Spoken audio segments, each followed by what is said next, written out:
Bismillahirrahmanirrahim. Assalamualaikum warahmatullahi wabarakatuh. Perkenalkan, saya Raffi Nurrohim dari D3 Teknik Elektromedik 2018. Di sini saya akan mempresentasikan tentang KTI saya yang berjudul Rancang Bangun Monitoring Suhu Berbasis IoT ThinkSpeak dengan dosen pembimbing Pak Sayugi Hermawan STMT. Latar belakang. Pemeriksaan vital sign merupakan suatu pemeriksaan yang digunakan untuk memantau keadaan pasien. Terdiri atas pemeriksaan suhu tubuh, pernapasan, tekanan darah, denyut jantung, dan saturasi oksigen atau SpO2. Pemeriksaan SpO2 menggunakan pulse oximeter, yang dimana berfungsi untuk mengukur perubahan gas dan kapasitas sel darah merah pembawa oksigen. Pada saat ini, pemeriksaan SpO2 biasanya hanya ditampilkan melalui display, yang dimana user harus memonitoring secara langsung keadaan SpO2 pada pasien.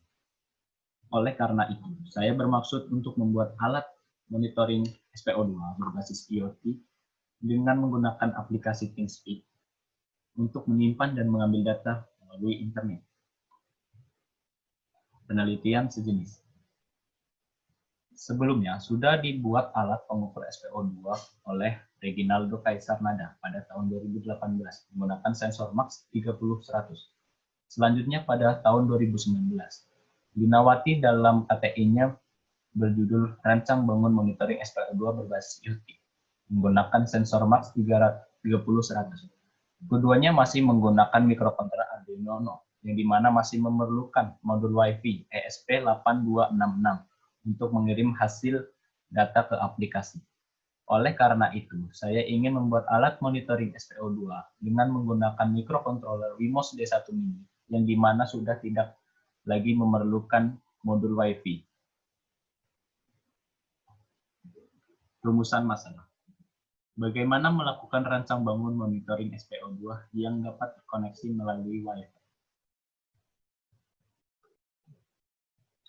Tujuan penulisan.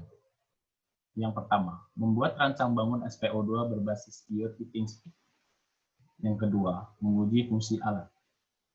Yang ketiga, membuat program untuk menjalankan sistem mikrokontroler dan sistem internet dengan menggunakan aplikasi ThinkSpeak. Tinjauan pustaka. Saturasi oksigen adalah presentasi hemoglobin yang berikatan dengan oksigen dalam arteri. Saturasi oksigen normal adalah antara 93–100%. Faktor yang mempengaruhi pembacaan saturasi.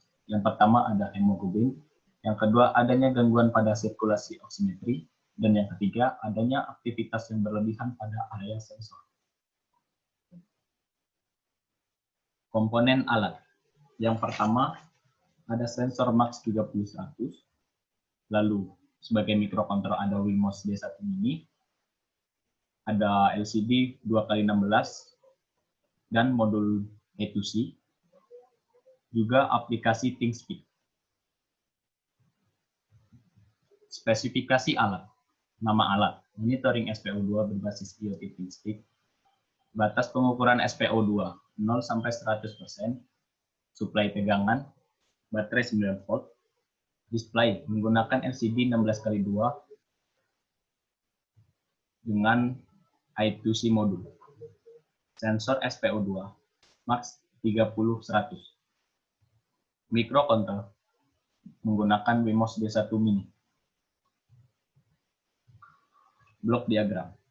Cara kerja blok diagram.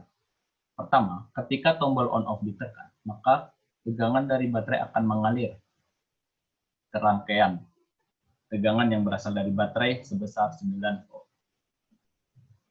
Setelah itu, rangkaian Wemos D1 LCD sensor MAX 30-100 mendapat suplai tegangan yang menjadikannya aktif. 3. Dalam kondisi awal, mikrokontroler akan memberikan data karakter kata awal menuju display sebagai tampilan awal. Yang keempat, memasuki sistem loop, yaitu perhitungan SpO2 secara kontinu. Sensor MAX 30-100 mengambil perbandingan antara cahaya inframerah dan yang mengalami perbandingan. Itu diolah oleh sensor. Setelah data dikirim dari sensor MAX 30-100, selanjutnya di mikrokontroler akan menampilkan pada LCD dan dikirimkan ke aplikasi ThinkSpeak oleh Wemos D1 ini melalui Wi-Fi. Flowchart. Cara kerja flowchart. Untuk mengaktifkan alat monitoring SPO2 diawali dengan menekan tombol on/off. Setelah itu, inisiasi dimulai. Dan LCD akan melakukan tampilan awal pada layar. Mikrokontroler akan aktif dan akan membaca data dari sensor MAX 30-100. Apakah inisiasi berhasil atau tidak? Selanjutnya, mikrokontroler Wemos D1 ini dengan Wi-Fi akan terhubung ke aplikasi ThinkSpeak. Di saat jari dimasukkan, sensor ini akan melakukan tugasnya untuk melakukan pengambilan data perbandingan dari inframerah dan LED merah. Setelah data didapat, sensor akan mengolah data tersebut menjadi data matang dan mengirim hasil pengukuran ke mikrokontroler. Selanjutnya data dikirim ke LCD untuk ditampilkan hasil pengukuran dan dikirim melalui Wi-Fi oleh Wemos D1 Mini ke aplikasi ThinkSpeak untuk menyimpan dan mengambil data melalui internet. Ya, sekian presentasi dari saya. Bila ada salah kata saya minta maaf. Assalamualaikum warahmatullahi wabarakatuh.